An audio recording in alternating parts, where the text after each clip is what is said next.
and I want to start by thanking President Macron for hosting the event and, of course, for the lovely dinner last night. During the dinner, President Macron looked at me and asked if I would like to speak, and I said, Mr. President, I'm here for the good company and free wine, but I have to earn my keep today. And I, of course, want to thank Prime Minister Modi for being here and for co-hosting the summit, for all of you for participating. And I'm not here this morning to talk about AI safety, which was the title of the conference a couple of years ago. I'm here to talk about AI opportunity. When conferences like this convene to discuss a cutting-edge technology, oftentimes I think our response is to be too self-conscious, too risk-averse. But never have I encountered a breakthrough in tech that so clearly calls us to do precisely the opposite.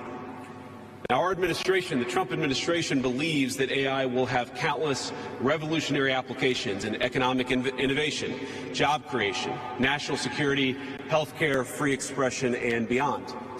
And to restrict its development now will not only unfairly benefit incumbents in the space, it would mean paralyzing one of the most promising technologies we have seen in generations. Now, with that in mind, I'd like to make 4 main points today. Number 1, this administration will ensure that American AI technology continues to be the gold standard worldwide, and we are the partner of choice for others, foreign countries, and certainly businesses as they expand their own use of AI. Number 2, we believe that excessive regulation of the AI sector could kill a transformative industry just as it's taking off, and will make every effort to encourage pro-growth AI policies. And I like to see that deregulatory flavor making its way into a lot of the conversations this conference. Number 3, we feel very strongly that AI must remain free from ideological bias, and that American AI will not be co-opted into a tool for authoritarian censorship.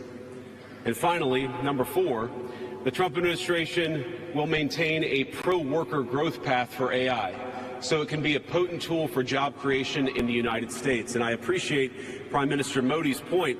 AI, I really believe, will facilitate and make people more productive. It is not going to replace human beings. It will never replace human beings. And I think too many of the leaders in the AI industry, when they talk about this fear of replacing workers, I think they really miss the point. AI, we believe, is going to make us more productive, more prosperous, and more free. The United States of America is the leader in AI, and our administration plans to keep it that way. The U.S. possesses all components across the full AI stack, including advanced semiconductor design, frontier algorithms, and, of course, transformational applications. Now, the computing power this stack requires is integral to advancing AI technology. And to safeguard America's advantage, the Trump administration will ensure that the most powerful AI systems are built in the U.S. with American-designed and manufactured chips. Now, just because we're the leader doesn't mean we want to or need to go it alone, of course. And let me be emphatic about this point. America wants to partner with all of you. And we want to embark on the AI revolution before us with the spirit of openness and collaboration. But to create that kind of trust, we need international regulatory regimes that fosters the creation of AI technology rather than strangles it. And we need our European friends in particular to look to this new frontier with optimism rather than trepidation. Now, the development of cutting-edge AI in the U.S. is no accident. By preserving an open regulatory environment, we've encouraged American innovators to experiment and to make unparalleled R&D investments. Of the $700 billion, give or take, that's estimated to be spent on AI in 2028, over half of it will likely be invested in the United States of America. Now, this administration will not be the one to snuff out the startups and the grad students producing some of the most groundbreaking applications of artificial intelligence. Instead, our laws will keep big tech, little tech, and all other developers on a level playing field. Now, with the President's recent executive order on AI, we're developing an AI action plan that avoids an overly precautionary regulatory regime while ensuring that all Americans benefit from the technology and its transformative potential. Now, we invite your countries to work with us and to follow that model if it makes sense for your nations. However, the Trump administration is troubled by reports that some foreign governments are considering tightening the screws on U.S. tech companies with international footprints. Now, America cannot and will not accept that, and we think it's a terrible mistake, not just for the United States of America, but for your own countries. Now, U.S. innovators of all sizes already know what it's like to deal with onerous international rules. Many of our most productive tech companies are forced to deal with the EU's Digital Services Act and the massive regulations it created about taking down content and policing so-called misinformation. And of course, we want to ensure the internet is a safe place, but it is one thing to prevent a predator from preying on a child on the internet, and it is something quite different to prevent a grown man or woman from accessing an opinion that the government thinks is misinformation. Meanwhile, for smaller firms, navigating the GDPR means paying endless legal compliance costs or otherwise risking massive fines. Now, for some, the easiest way to avoid the dilemma has been to simply block EU users in the first place. Is this really the future that we want? Ladies and gentlemen, I think the answer for all of us should be no. Now, there's no issue where we worry about more than regulation when it comes to energy. And again, I appreciated the comments of so many at the conference because they recognize that we stand now at the frontier of an AI industry that is hungry for reliable power and high-quality semiconductors. Yet too many of our friends are deindustrializing on the one hand and chasing reliable power out of their nations and off their grids with the other. The AI future is not going to be won by hand-wringing about safety. It will be won by building, from reliable power plants to the manufacturing facilities that can produce the chips of the future. Now, at a personal level, what excites me most about AI is that it is grounded in the real and the physical economy. The success of the sector isn't just a matter of smart people sitting in front of a computer screen and coding. It depends on those who work with their hands, even as robotics will change our factories. It will certainly make our healthcare providers better at treating diseases, but it will also depend on the data produced by those healthcare providers, by those doctors and nurses. I believe it will help us create and store new modes of power in the future, but right now, AI cannot take off unless the world builds the energy infrastructure to support it. Now, it's my view that tech innovation over the last 20 years has often conjured images of smart people staring at computer screens, engineering in the world of bits. But the AI economy will primarily depend on and transform the world of atoms. Now, at this moment, we face the extraordinary prospect of a new industrial revolution, one on par with the invention of the steam engine or Bessemer steel. But it will never come to pass if overregulation deters innovators from taking the risks necessary to advance the ball. Nor will it occur if we allow AI to become dominated by massive players looking to use the tech to censor or control users' thoughts. And I'd ask, if you step back a moment and ask yourself, who is most aggressively demanding that we, meaning political leaders gathered here today, do the most aggressive regulation? It is very often the people who already have an incumbent advantage in the market. And when a massive incumbent comes to us asking us for safety regulations, we ought to ask whether that safety regulation is for the benefit of our people or whether it's for the benefit of the incumbent. Now, over the last few years, we've watched as governments, businesses, and nonprofit organizations have advanced unpopular and, I believe, downright ahistorical social agendas through AI. In the U.S., we had AI image generators trying to tell us that George Washington was black or that America's doughboys in World War I were in fact women. Now, we laugh at this now, and of course it was ridiculous, but we have to remember the lessons from that ridiculous moment.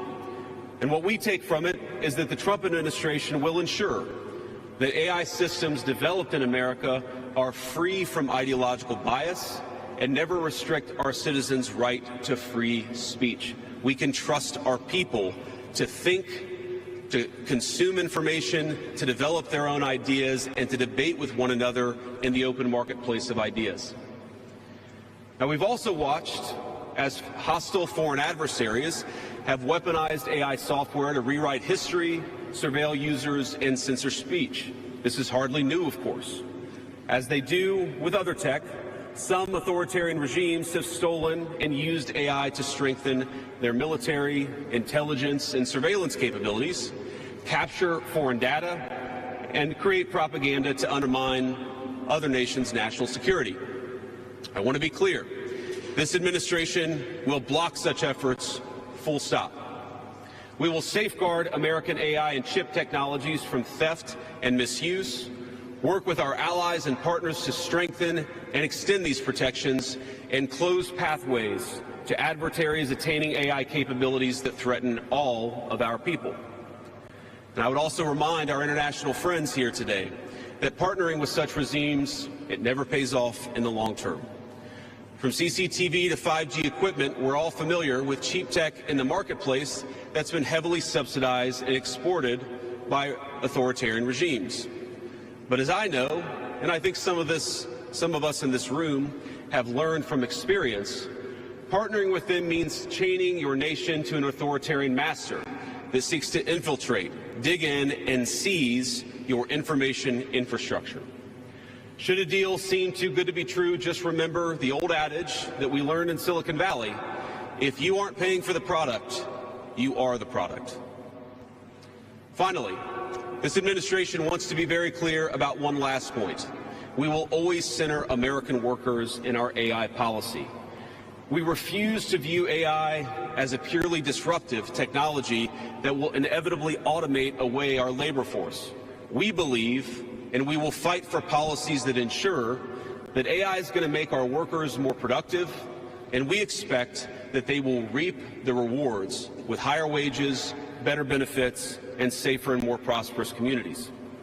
From law to medicine, manufacturing, the most immediate applications of AI almost all involve supplementing, not replacing, the work being done by Americans.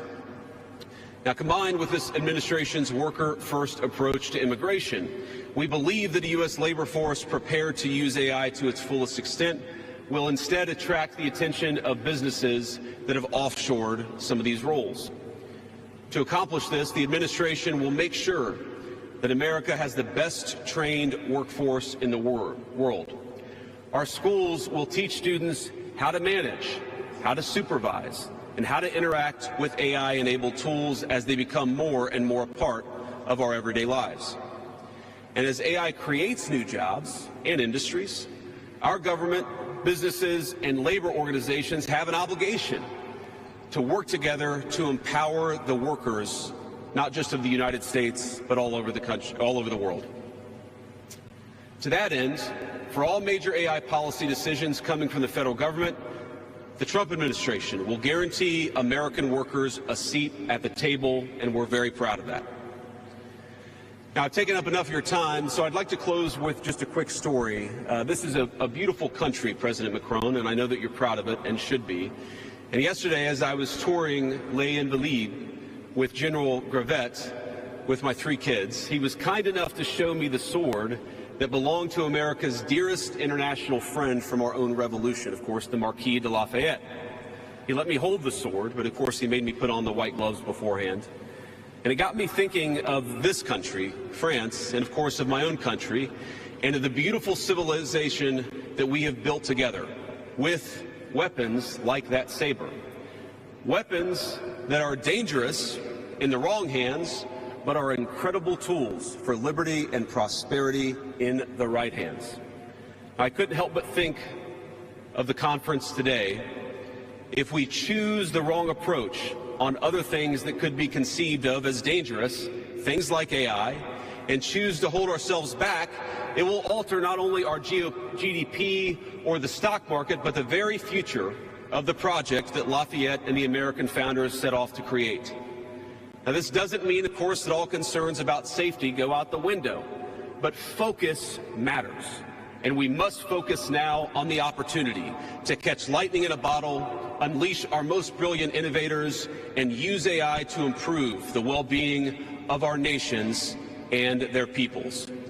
With great confidence, I can say it is an opportunity that the Trump administration will not squander. And we hope everyone convened here today feels exactly the same. Thank you, and God bless you all. Thank you.